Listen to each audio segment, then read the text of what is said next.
दोस्तों यदि आप टेली प्राइम सॉफ्टवेयर में कार्य करना सीखना चाहते हैं, एक्सपर्ट बनना चाहते हैं, इसके साथ ही साथ जीएसटी से रिलेटेड टॉपिक क्लियर करना चाहते हैं, तो आप मेरे इस channel Tally Prime and GST को सब्सक्राइब करके बेल आइकन को प्रेस करके ऑल पर भी क्लिक कर दें।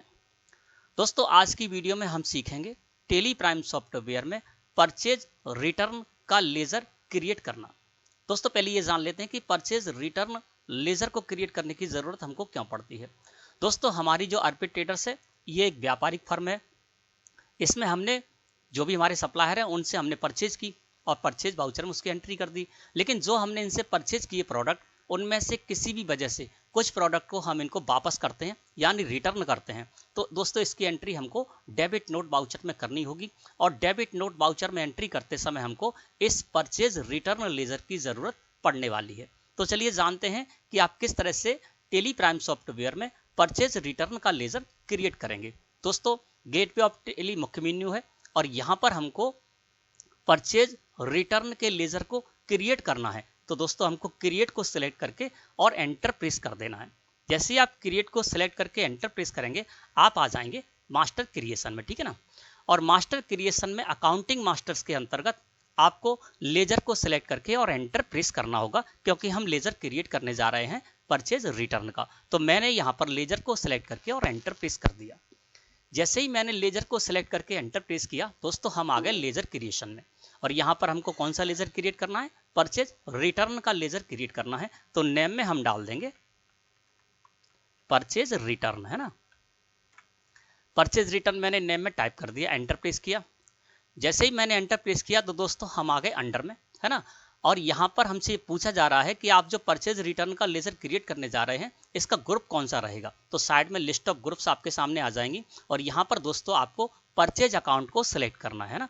तो क्या होगा कि परचेज रिटर्न का जो आप लेजर क्रिएट करेंगे वो परचेज अकाउंट्स ग्रुप के अंतर्गत रहेगा। इसके बाद हमारा कर्सर है इन्वेंट्री वैल्यूज आर अफेक्टेड, है ना। तो हम क्या करेंगे, इन्वेंट्री वैल्यूज आर अफेक्टेड को यस करेंगे क्योंकि हम इसमें इन्वेंट्री भी मेंटेन करना चाहते हैं, है ना। तो इन्वेंट्री वैल्यूज आर अफेक्टेड को मैंने यस कर दिया। अब देखिए इन्वेंट्री वैल्यूज आर अफेक्टेड को यस करने का क्या इफेक्ट पड़ेगा तो समझ लीजिए।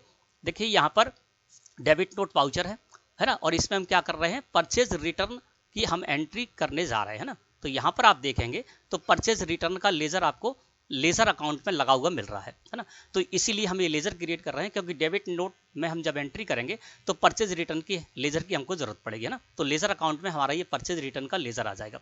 अब मैं यहाँ पर क्या कर रहा हूँ, इन्वेंट्री भी मेंटेन कर रहा हूँ, है ना। तो देखिए यहाँ पर नेम ऑफ आइटम आपको शो हो रहा है, अमाउंट्स यहाँ पर लिखा हुआ है ना। इसके साथ ही साथ मैं इनकी क्वांटिटी भी इसकी मेंटेन कर रहा हूँ, इसका पर क्वांटिटी की रेट क्या है ये भी मेंटेन कर रहा हूँ, है ना। तो ये क्या है, मैं इन्वेंट्री मेंटेन कर रहा हूँ। तो इन्वेंट्री मेंटेन यदि आपको करना है और आप आइटम इनवॉइस में एंट्री करते हैं डेबिट नोट वाउचर में तो आपको परचेज रिटर्न की लेजर जो है वो इस तरह से आपको क्रिएट करना है। अब यहाँ पर दोस्तों मैंने क्या किया है, इन्वेंट्री वैल्यूज आर अफेक्टेड को यस कर दिया है, जिससे कि डेबिट नोट वाउचर में आइटम इनवॉइस में मैं जब एंट्री करने जाऊं तो ये परचेज रिटर्न का लेजर वहां पर हमको शो हो और मैं इसको लगा सकूं, ठीक है। तो इन्वेंट्री वैल्यूज आर अफेक्टेड को यस करते हुए मैंने एंटर प्रेस किया। जब मैंने एंटर प्रेस किया तो दोस्तों हम आ गए स्टेटरी डिटेल्स में। तो यहाँ पर है इज जीएसटी एप्लीकेबल। तो दोस्तों इसको आपको एप्लीकेबल करना है क्योंकि परचेज रिटर्न की एंट्री जब हम डेबिट नोट वाउचर में करेंगे तो वहाँ पर हम जो जीएसटी टैक्स आदि है वो भी हम वहाँ पर कैलकुलेट कराएंगे ना। तो इसके लिए दोस्तों मैं यहाँ पर इज जीएसटी एप्लीकेबल को एप्लीकेबल कर देता हूँ। आपको भी इज जीएसटी एप्लीकेबल को एप्लीकेबल करना है। फिर आप एंटर प्रेस करेंगे। जैसे आप एंटर प्रेस करेंगे तो सेट अल्टर जीएसटी डिटेल्स में आपका कर्सर होगा और दोस्तों इसको आपको नो ही रखना है ना, यहाँ पर यस नहीं करना है। क्योंकि यदि आपने इसको यस किया, जैसे मान लीजिए हम इसको यस कर देते हैं, तो यहाँ पर आपको क्या करना होगा, कोई ना कोई रेट सेट करना होगा। और यदि आपने एक रेट सेट कर दिया, मान लीजिए यहाँ पर 5% रेट सेट कर दिया और परचेज रिटर्न की एंट्री जो आप डेबिट नोट वाउचर में करने जा रहे हैं तो वहाँ पर 5%, 12%, 18%, 28% के स्टॉक आइटम्स भी होंगे, तो वहाँ पर आपकी कैलकुलेशन गलत हो जाएगी ना। तो यहाँ पर हम कोई भी रेट सेट नहीं करेंगे, है ना। तो is set alter GST detail इसको दोस्तों हम कर देते नो। हम क्या करेंगे, जो भी हमारे स्टॉक आइटम आएंगे ना, स्टॉक आइटम क्रिएट करेंगे यानी प्रोडक्ट के नेम से हम स्टॉक आइटम क्रिएट करेंगे, तो उस स्टॉक आइटम पर जो भी टैक्स रेट होगा हम वहाँ पर सेट कर देंगे। इससे होगा ये कि डेबिट नोट वाउचर में जब हम परचेज रिटर्न की एंट्री करने जाएंगे तो वहाँ पर जो भी स्टॉक आइटम है उस स्टॉक आइटम पर जो भी हमने रेट सेट कर रखा है वो अपने आप वहाँ पर कैलकुलेट हो जाएगा। तो सेट अल्टर जीएसटी डिटेल्स को मैंने नो ही रहने दिया और टाइप ऑफ सप्लाई में मैंने दोस्तों गुड्स कर दिया और एंटर प्लेस कर दिया।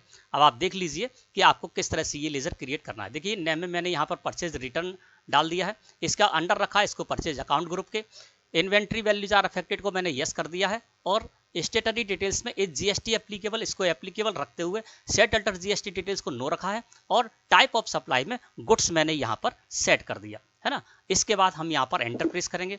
जैसे ही मैंने एंटर प्रेस किया तो देखिए यहाँ पर एक्सेप्ट के बारे में पूछा जा रहा है, यानी हमको इसको सेव करना है, एक्सेप्ट करना है। तो या तो आप एंटर प्रेस कर दीजिए कीबोर्ड से या आप यस जो यहाँ पर लिखा हुआ है इस पर माउस क्लिक कर दीजिए, है ना। तो इस तरह से अब मैंने यहाँ पर जो भी डिटेल डालनी थी डिटेल डाल दी। अब मुझे इसको एक्सेप्ट करना है तो मैंने एंटर प्रेस कर दिया कीबोर्ड से। जैसे ही मैंने एंटर प्रेस किया कीबोर्ड से तो हमारा ये जो लेजर है परचेज रिटर्न का वो क्रिएट हो गया। अब हम एस्केप की प्रेस करके बाहर आ जाते हैं। अब दोस्तों हमने जो परचेज रिटर्न का लेजर क्रिएट किया है ना, और हो सकता है आपको परचेज रिटर्न का लेजर क्रिएट करते समय आपने कोई गलती कर दी हो, तो उसको सुधार कैसे करेंगे जानते हैं। जैसे मान लीजिए परचेज रिटर्न का लेजर है और उसमें हमको इन्वेंट्री वैल्यूज आर अफेक्टेड को यस रखना था और मैंने क्या किया, यस गलती से यस ना रखते हुए नो कर दिया।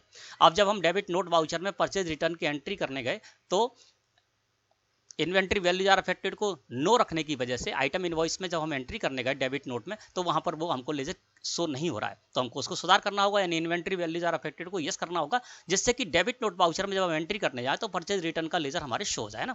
तो जब भी आपसे परचेज रिटर्न का लेजर बनाते समय कोई गलती हो गई, उसको सुधार करना चाहते हैं तो गेटवे ऑफ टेली मुख्य मेनू से आपको अल्टर में जाना होगा और अल्टर में जाने के बाद दोस्तों आपको जाना होगा लेजर में, है ना। लेजर को सिलेक्ट करके एंटर प्रेस कर दिया, आप आ जाएंगे मास्टर अल्टरेशन में और जैसे ही आप मास्टर अल्टरेशन में आएंगे तो यहाँ पर आपको लिस्ट ऑफ लेजर्स में वो सारे लेजर्स होंगे जो कि आपने क्रिएट किए हैं। अब यहाँ पर परचेज रिटर्न लेजर हमको खोल के देखना है या हमको सब सुधार करना है, तो यहाँ पर हम क्या करेंगे, परचेज रिटर्न को सिलेक्ट करके एंटर प्रेस कर देंगे। अब जो परचेज रिटर्न हमने लेजर क्रिएट किया था अब ये लेजर अल्टरेशन मोड में हमारे सामने खुलकर आ गया है ना, और एंटर प्रेस करते हुए हम इसकी किसी भी कॉलम में जा सकते हैं और सुधार कर सकते हैं। मान लीजिए इन्वेंट्री वैल्यूज आर अफेक्टेड पहले मैंने नो कर दिया था, तो यहाँ से आके हम इसको यस करेंगे और जो भी आपको परिवर्तन करना है परिवर्तन करने के बाद आपको इसको एक्सेप्ट करना है। एक्सेप्ट करेंगे तो आपका परिवर्तन मान्य हो जाएगा। तो दोस्तों मैं समझता हूँ कि आज का टॉपिक आपको अच्छी तरह से क्लियर हो गया होगा।